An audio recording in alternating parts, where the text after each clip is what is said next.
AM radio, an op-ed column, and Fox News is not enough. I want a center-right nation to fight for its soul, and its soul is represented in the arts. Its soul is represented in a world in which media is everything.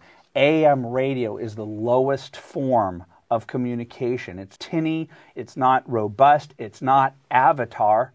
I want Avatar. I want the right to enter the world of media to the extent and invest in media the way that the left does.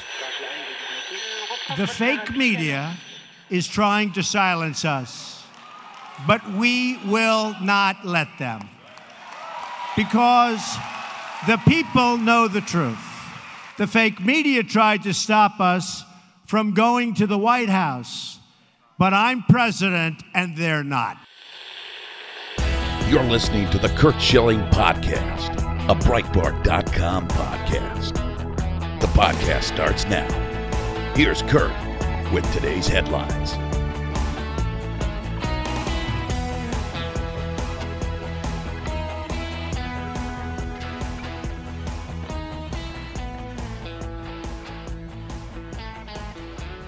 Welcome to the Curt Schilling Podcast, folks, and we're going to kick it off right away with a guest. He's going to be at the Seattle Moore Thursday, September 13th, Anaheim Grove Friday, November 30th.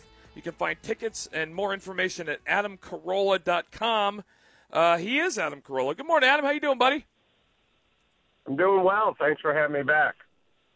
Hey, you and I haven't talked since you and Prager were going around college campuses with your safe spaces stuff. I'm curious to know how that all ended up going for you. Well, it's still going. I got to speak in front of Congress, and they're really just putting the final touches on the film, and it should be released later this year. And awesome. As a matter of fact, Saturday night I'm going out to roast Dennis a little for his big birthday bash. So we're still thick as thieves, and the project's, stay tuned. It'll be out later this year. I'm going to guess it's been incredibly eye-opening, has it not? Well, in a weird way, I wish it was more eye-opening. I feel like mine are pretty open, your eyes are pretty open. The reason we made the film is because, sadly, our eyes have been open for a few years.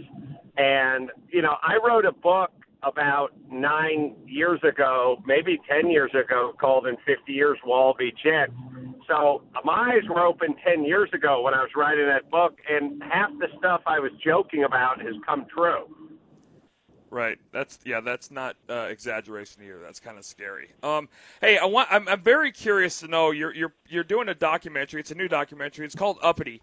And it's about a gentleman named Willy T. Ribs. Hey, can you tell kind of, because I didn't realize you're a car freak, which you clearly are. You can pre-order the film at chassis.com, which is your automotive film company. Talk a little bit about who Willy T. Ribs is and why you decided to do this. Chassis with two S's and a Y, not spelled how it's normally spelled. Just for not like listeners. The stripper. Right. I'm a car guy. I made a documentary about Paul Newman and his racing, just about Paul Newman and his professional racing career. I own 10 Paul Newman race cars, and I do race them pretty frequently. So I made that movie when I was in the midst of making that movie. One of the sub-stories is Paul helping out a black driver called Willy T. Ribs race in the Trans Am series that Paul was racing in the mid-'80s. And it was an interesting kind of civil rights sub-story.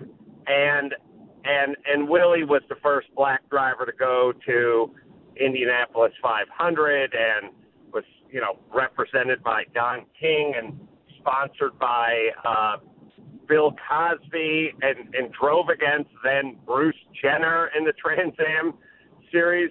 The story's pretty interesting, and it's just my latest doc. It's kind of the Jackie Robinson of race car driving story, and it's really well done. And we've done a few docs, and this one is about cars because I love cars, but it's a civil rights story as well. That's very cool. That's very cool. And there's always some things inside of those stories that people just don't know or wouldn't ever know that turn out to be just fascinating, potentially life-changing for others as well.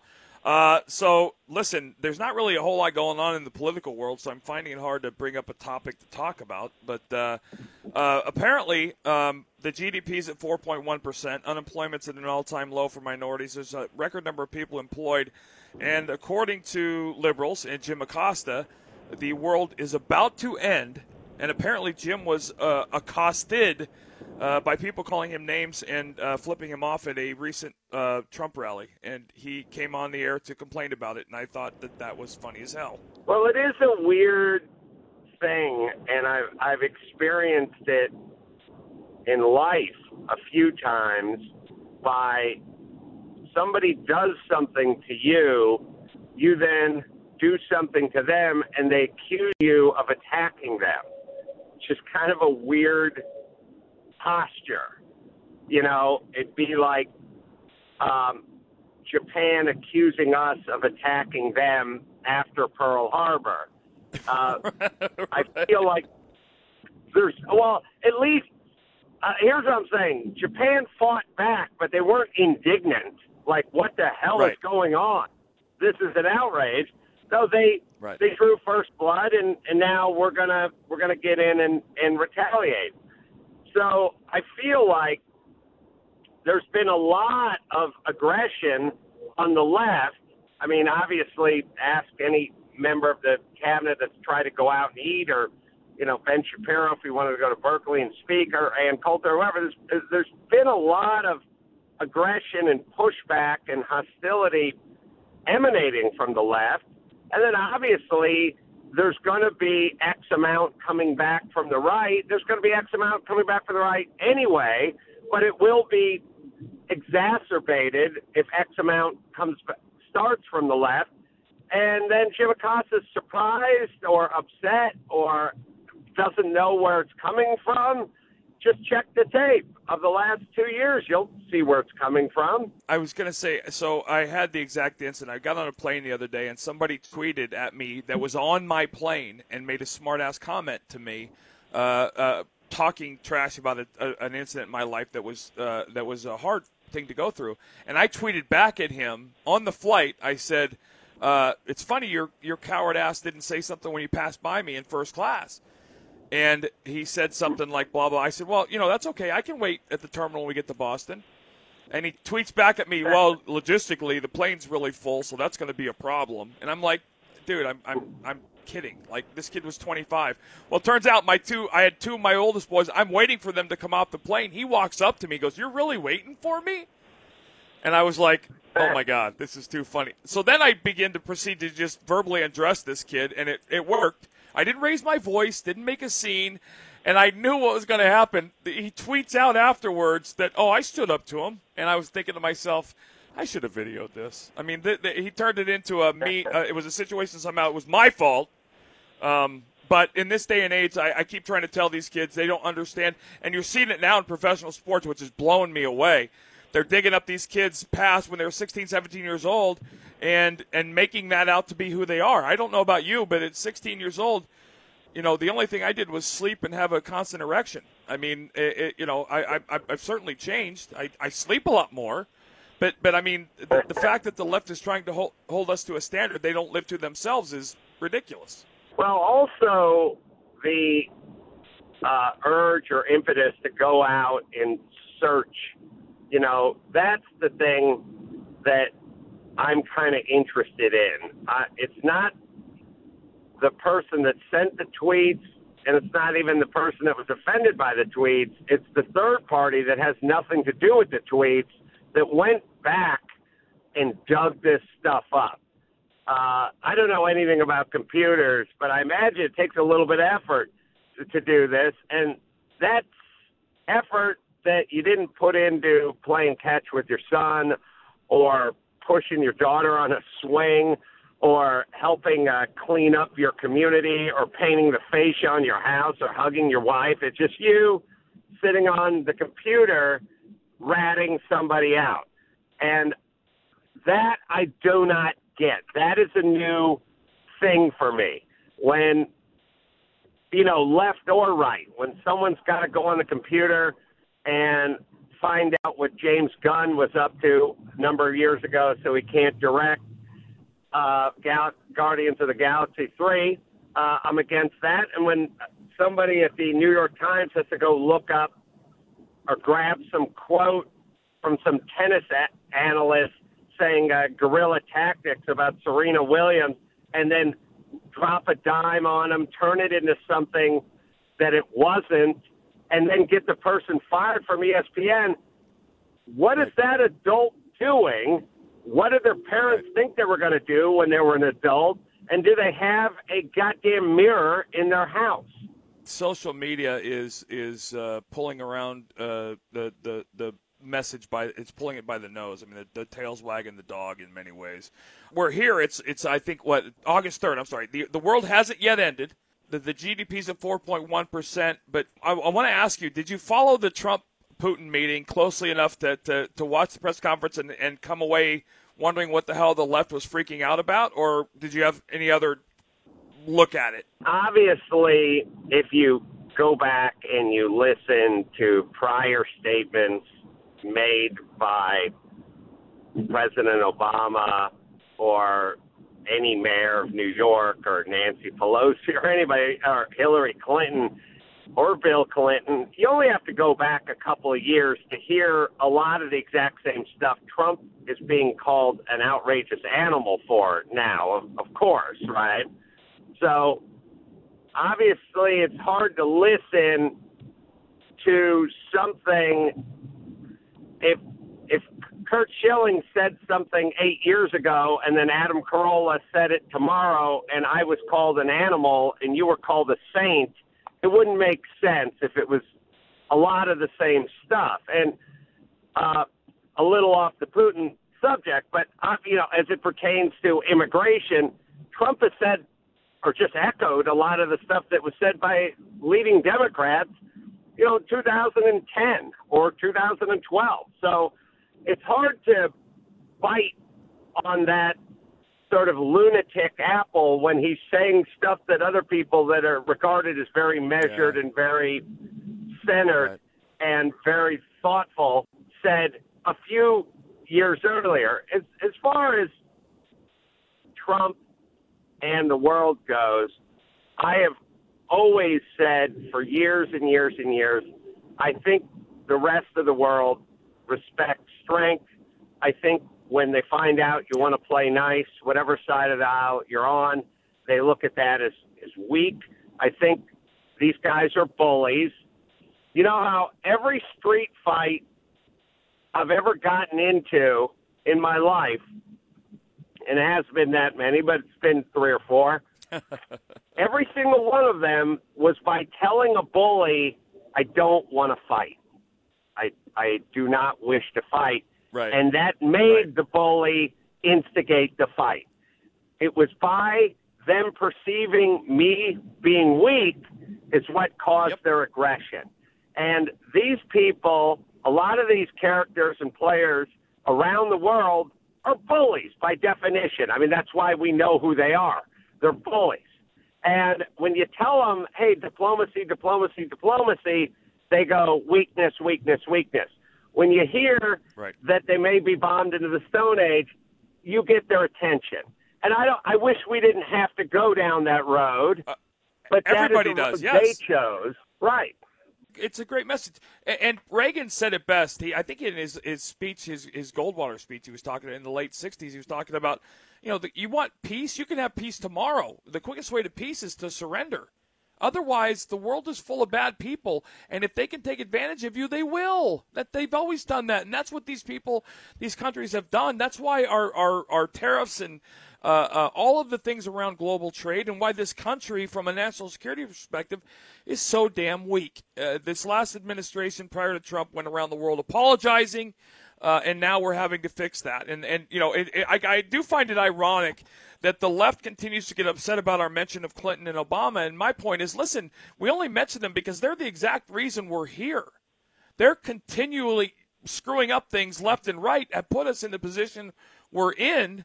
And now Trump has to fix half of it, and he's doing it while he's fixing the country domestically as well. So, hey, one more time, where you're out on the road, where are you at? Where can people see you?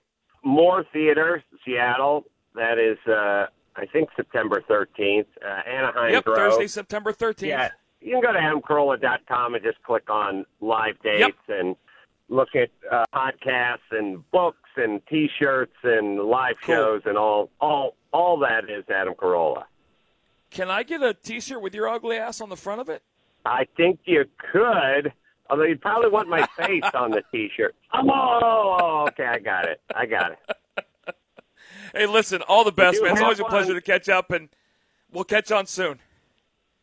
Thanks, Curt. All right, Adam, you take care. Adam Carolla. Go to Adam Carolla, CAROLLA.com for tickets to his shows. You'll be able to pre-order his film at chassis.com, CHASSY.com. He's clearly into cars. Some of the stuff he's done is really, really good stuff. He's getting ready to come out with the movie he did with Dennis Prager, and you're not going to want to miss that. So we'll be back. Breitbart News Tonight with Joel Pollak and Rebecca Mansour. A lot of people not knowing what action they could or should take to make the difference. What I do is try to turn people on to sites like Breitbart, people who are writing and publishing the truth so that people will get educated. But, you kind of can't blame productive members of society who are kind of confused, perplexed as to what do we do to take this government back. Sirius XM Patriot, Channel 125. You're listening to the Curt Schilling Podcast. Once again, here's Curt Schilling.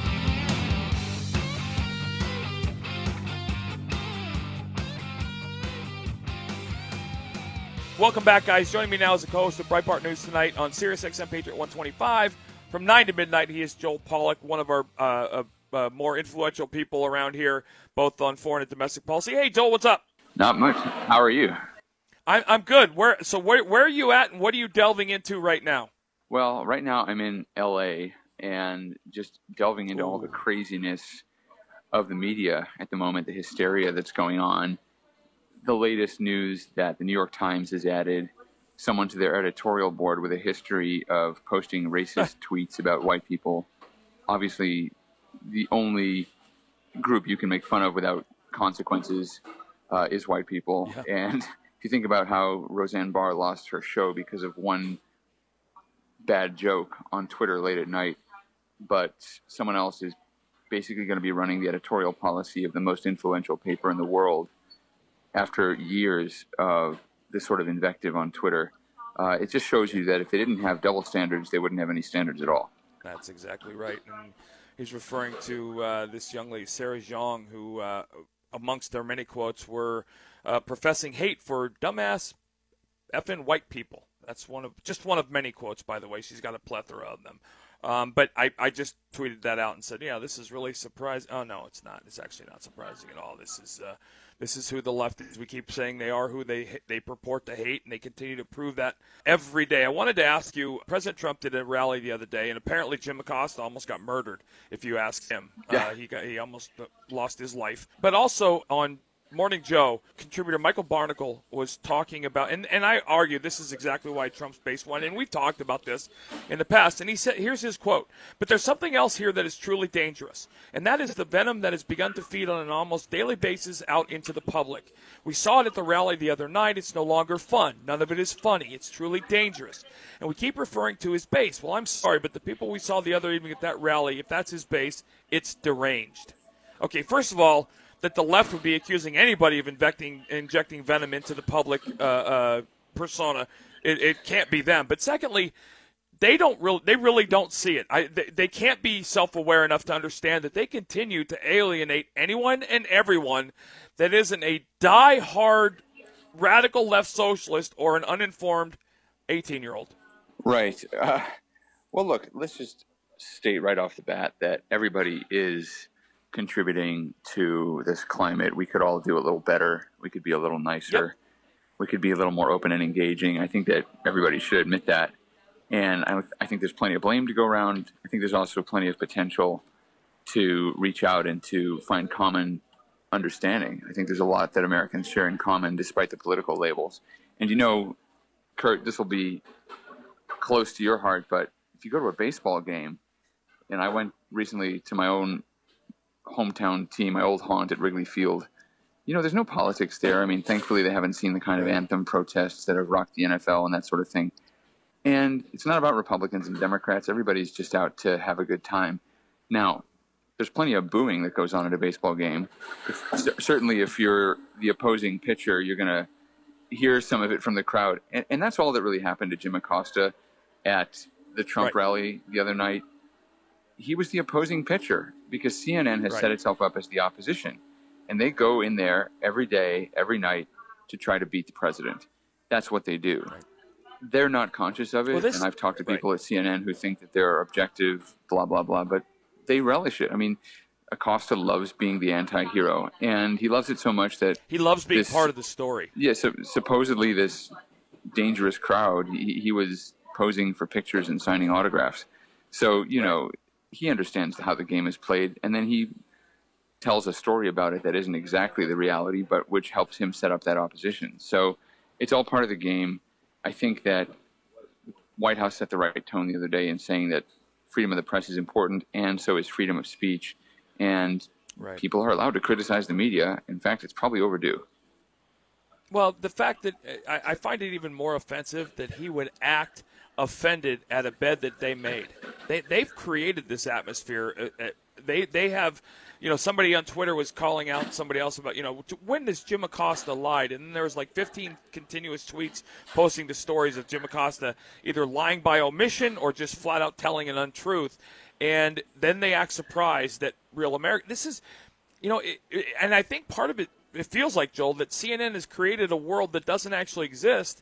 And then they go out in that world and it doesn't exist, and they act shocked at the fact that they're getting a public reaction like they are.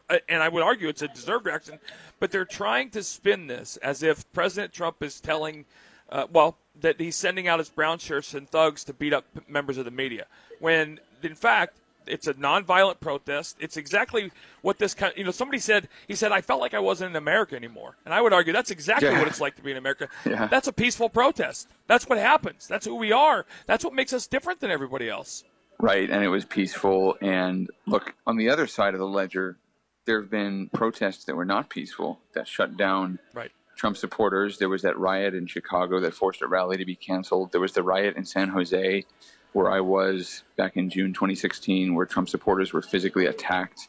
And some of that is because of what the media has ginned up, including CNN, the false ideas about white nationalism and yada, yada, yada. I mean, they have allowed some of these things to become inflated and amplified, whereas what they ought to be doing as public service is helping Americans understand one another. But they've assisted in this process of dividing the country, and I think they've assisted politicians who ought to know better. Trump gets a lot of the heat because he's out there fighting back on Twitter, but a lot of it came from the Hillary Clinton campaign. I mean, remember that alt-right speech she gave in August 2016, warning of the dire consequences of electing Trump and all this.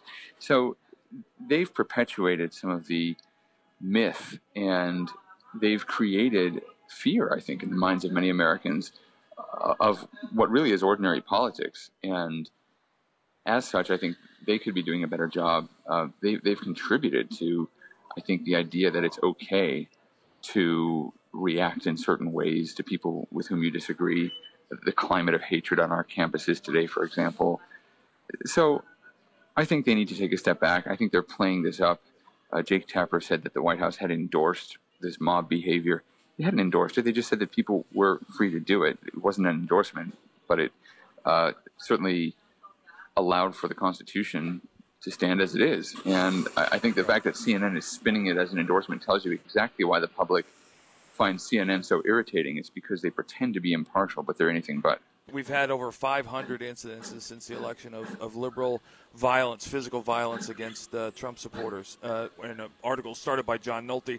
Hey, I'll let you go. I know you're pressed for time. I'm going to leave you with one positive note. I think the Cole Hamels pickup for the Cubs is going to be a world-changing move, a World Series potential winning move. What a night he had in his debut this week, huh? Yep. He had 9 strikeouts, plus he got an infield single. And one unearned run. The most important thing for me was he was throwing the ball 94, 95, and he touched 96. That's a little rejuvenation in a guy who was an October monster. So I think that deal might win them a World Series. So I sure hope so. All right, cool. All right, Joel, you take care. Travel safe, buddy. All right, thanks. You too. Sonny's Corner with Sonny Johnson. I want to actually take a couple of the references to Donald Trump from hip-hop. And then we're going to try to see if we can figure out why they like Donald Trump. Jay-Z said, I'm at the Trump International. Ask for me. Raekwon said, I'm the black Trump. They are comparing themselves to what he represents. His wealth, his achievement. Capitalism. Sonny's Corner with Sonny Johnson. Saturday from 1 to 3 p.m. East on Sirius XM Patriot 125. We want to hear from you. Tweet the show at Garrick38. Once again, here's Curt Schilling.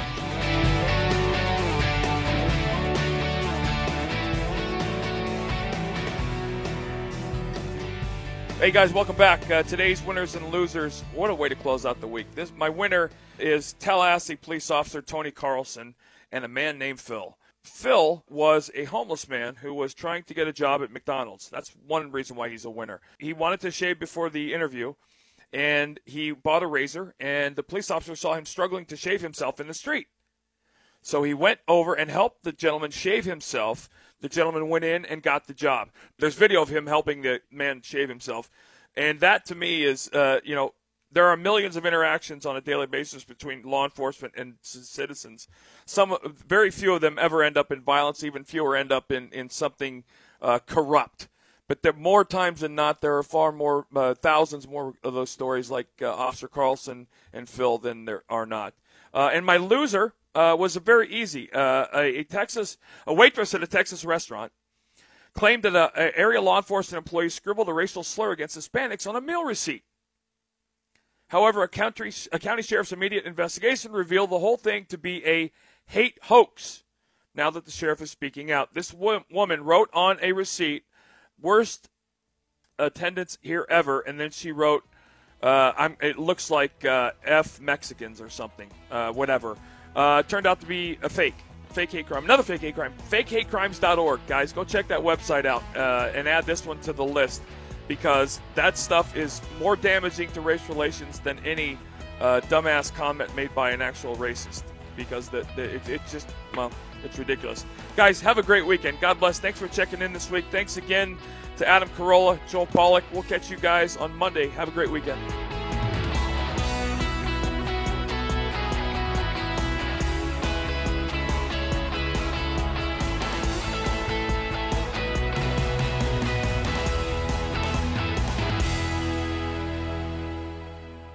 Breitbart News Daily with Alex Marlowe. Jeannie in Pennsylvania. I think he's gotten away from what we really hired him to do, which is draining the swamp. If you look at the real picture of draining a swamp, you go in and you take all the water out of it. What does it leave? It leaves the gunk. He cannot get rid of the gunk. We have to get rid of the gunk. Everything he's doing, he's lowering the water so we can see who needs to go. The only way they can go is if we vote them out. Breitbart News Daily, weekdays at 6 a.m. Eastern on Sirius XM Patriot 125.